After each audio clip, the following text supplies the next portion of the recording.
Hello everyone, मी सुप्रिया तुम्हा सर्वांचं माझ्या यूट्यूब चॅनलमध्ये स्वागत करते. आज आपण बेंडिंग मुवमेंट हा पॉईंट डिस्कस करणार आहोत. Under equilibrium condition of A bent beam, internal restoring couple is developed and is equal and opposite to the external applied couple. Couple basically couple म्हणजे काय, तर तो एक फोर्स आहे.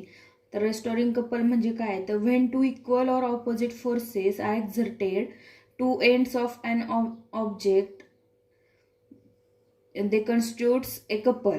जेच इक्विलिब्रियम कंडिशनच्या अंडर बीम बेंड केला तर इंटरनल रेस्टोरिंग कपल डेव्हलप होणार आहे. आणि तो रेस्टोरिंग कपल इक्वल आणि अपोजिट कशाला असणार आहे, तर जो एक्सटर्नली अप्लाइड केलेला जो कपल असणार आहे त्याला इक्वल आणि अपोजिट असणार आहे.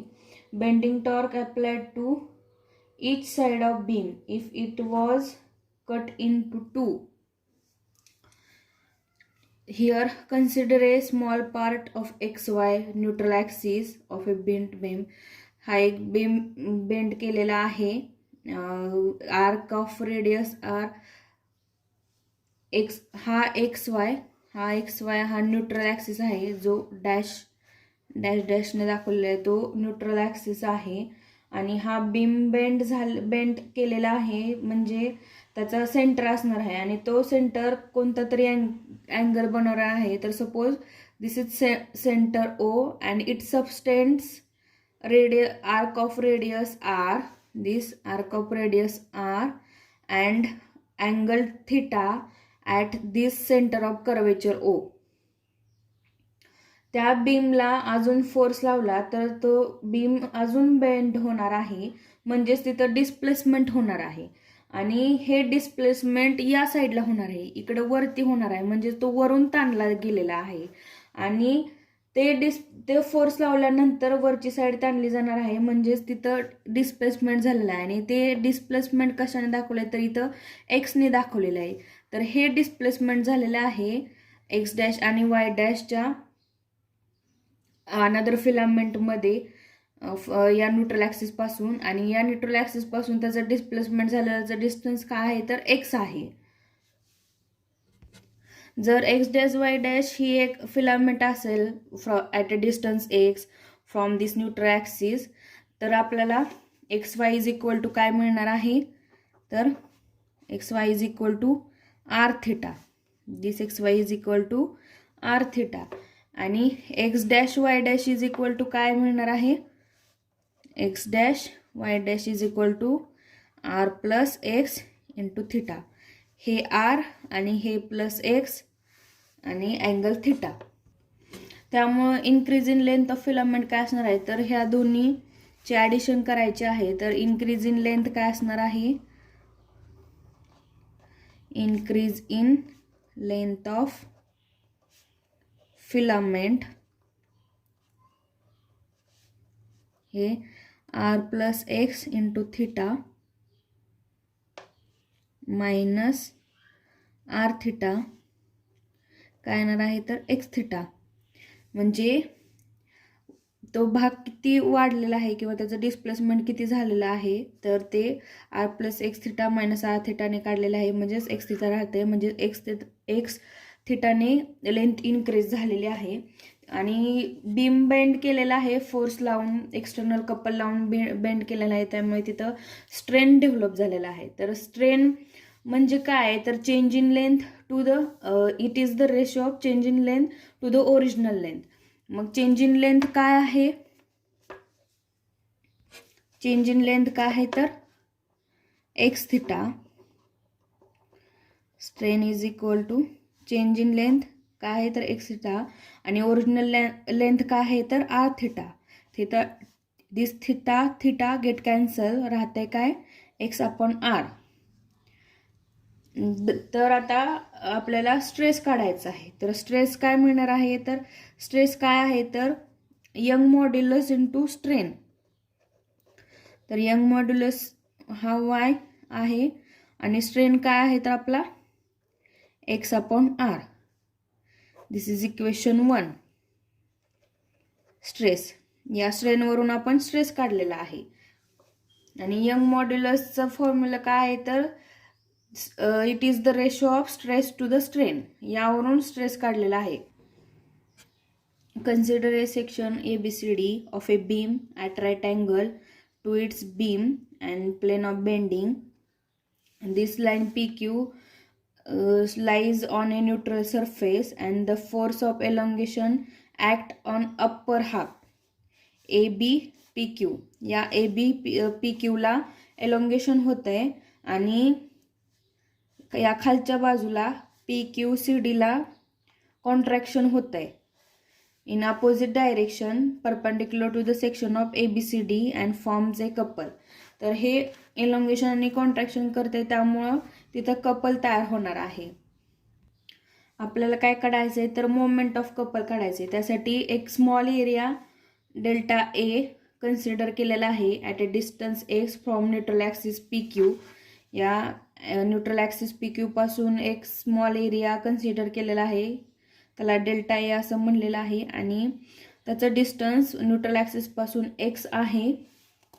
तर फोर्स या एरियावरती फोर्स काय आहे तर force on area delta A is equal to stress into area. तर आपलं स्ट्रेस काय होता तर y into X upon R into area काय आहे तर डेल्टा ए. तर moment of force about PQ काय असणार आहे तर moment of force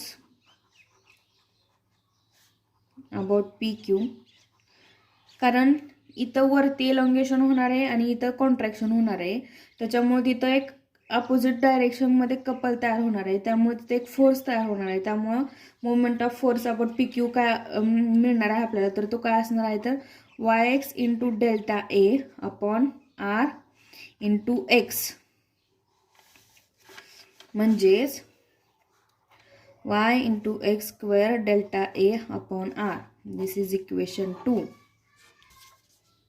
Therefore, movement of all forces acting at various points of face ABCD, the movement of all forces acting at various point at force ABCD काय असणार आहे तर movement of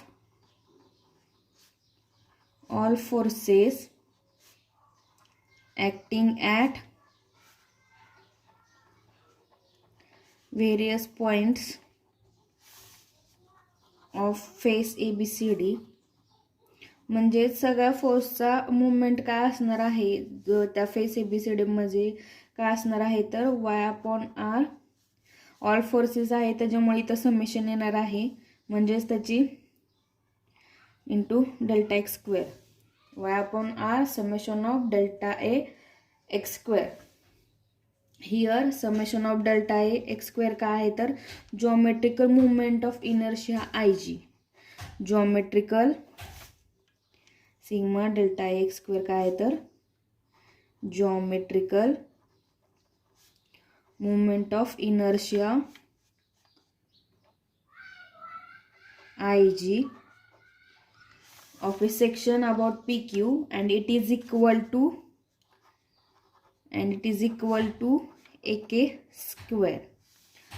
तर इथं I is equal to MR square हा पण movement of inertia आहे, इथं मास आहे त्यामुळे याला मुवमेंट ऑफ इनर्शिया म्हणायचं आहे. आणि तर IG is equal to summation of delta A X square आहे, इथं डेल्टा ए एरिया आहे त्यामुळे त्याला जॉमेट्रिक मुवमेंट ऑफ इनर्शिया असे म्हणतात. हा डिफरन्स लक्षात ठेवायचा आहे तुम्ही. In case A is whole area of ABCD and K is the radius of gyration about PQ, त्यामुळं आपलं हे इक्वेशन कसं होणार आहे तर moment of restoring couple AK स्क्वेअरची व्हॅल्यू या एरियाच्या इथं टाकायची आहे. त्यानंतर आपलं इक्वेशन कसं होणार आहे तर moment of restoring couple is equal to y upon R AK square. आणि AK स्क्वेअर म्हणजे काय आहे तर geometrical movement of inertia IG. So under equilibrium, restoring couple is equal to bending couple or a bending moment. Under equilibrium आपल्याला काय काढायचं होता, तर मुवमेंट ऑफ रेस्टोरिंग कपल काढायचं होतं. तो रेस्टोरिंग कपल मिळाला आहे. तर अंडर इक्विलिब्रियम कंडिशन काय असणार आहे, under equilibrium condition restoring couple is equal to bending couple or a bending movement. आणि आपला बेंडिंग मुवमेंट काय आहे, तर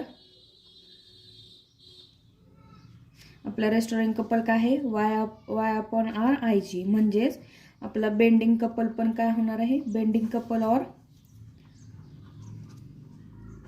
बेंडिंग मुवमेंट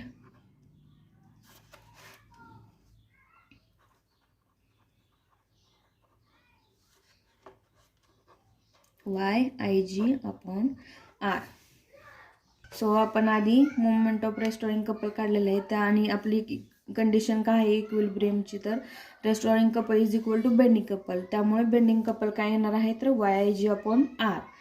तर बेंडिंग मुवमेंट म्हणजे काय, तर यावरून आपल्याला लक्षात येत आहे की bending movement may be defined as total movement of all couples arising in a beam and trying to resist its deformation caused by external couple.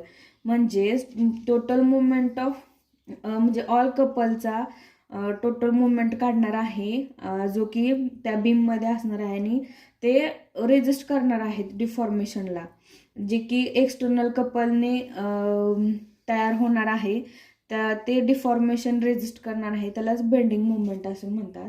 तर बेंडिंग लेक्चरमध्ये एवढंच. तर आपण काय बघितलं आहे, तर बेंडिंग मुवमेंट हा पॉईंट बघितलेला आहे. एक बीम बेंड केल्यावरती जो काही रेस्टोरिंग मुवमेंट येणार आहे और मुवमेंट ऑफ कपल येणार आहे तो काय असणार आहे, तर बेंडिंग कपलचा इक्वल असणार आहे. आणि ही कंडिशन इक्विलिब्रियम कंडिशनच्या ह्याच्यानुसार प्रूव्ह होते. सो आजच्या लेक्चरमध्ये एवढंच. जर तुम्हाला आजच्या पॉईंटबद्दल काही क्वेरीज असतील तर तुम्ही मला विचारू शकता. धन्यवाद.